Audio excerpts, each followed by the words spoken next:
Hey everyone, this is Dr. Andy with AG Thrive, and I want to try and cover briefly here the optimism matrix. So if you want to try and increase your optimism, here is a quick little matrix to help you identify what the pessimistic pattern is and how to create kind of the optimistic pattern, or a different way of interpreting life events. So, and if you're wondering, well, why should I become more optimistic?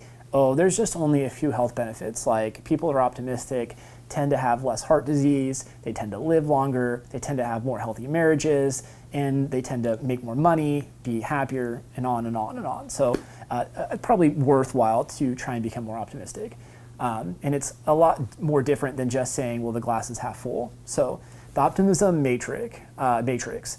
So when something good happens, optimistic people tend to assume or find what they did to contribute to that good thing happening, and they assume that that good thing that happened is going to actually start to like affect other areas of their life, right? So had a really great day at work, the boss told me, I'm in line for a promotion or a raise, and I think that this is going to really start to bleed over into good things happening in my marriage, or with my social life, or things like that.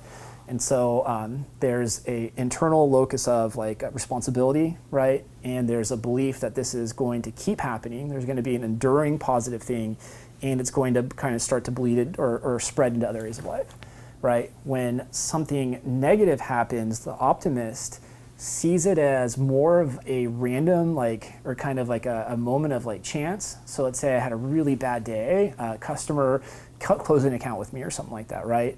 Instead of saying, oh, I must have really messed this up, this is so awful, it's like, well, the economy's been a little rough, and I know that he's been, going through lean times, and so, there's kind of, that's the little bit of the danger in being an optimistic, is there does need to be self-reflection and responsibility, and so there is room for the optimist to also say, hey, I probably could, I can get better at that, I could improve, but bottom line is they don't start to point the finger inward and start to like really defeat and attack themselves, right?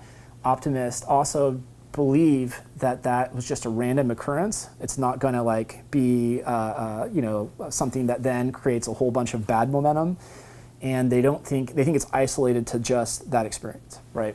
So kind of the opposite of what happens when something good happens. The pessimist, on the other hand, it's certainly kind of the reverse of the optimist, but when something good happens to the pessimist, instead of assuming that it was something that they did that like helped to cause that like positive moment, right? So, they got a date with someone that they'd really been attracted to. They kind of assumed that it was just like random chance, or it was luck, or something along those lines. And instead of assuming that like, hey, this is like going to be enduring, like there's more good things coming, they really assume that that positive moment or experience was like isolated to just that experience.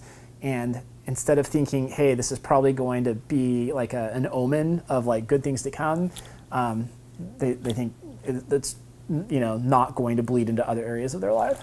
Whereas when something bad happens, they absolutely point the fingers in and assume that it's something I did that caused this bad thing to happen. They also assume that it's going to start to affect other areas of their life, and that it's going to be enduring, it's going to keep happening.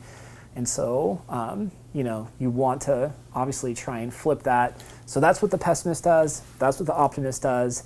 You definitely want to try and aim for the optimist.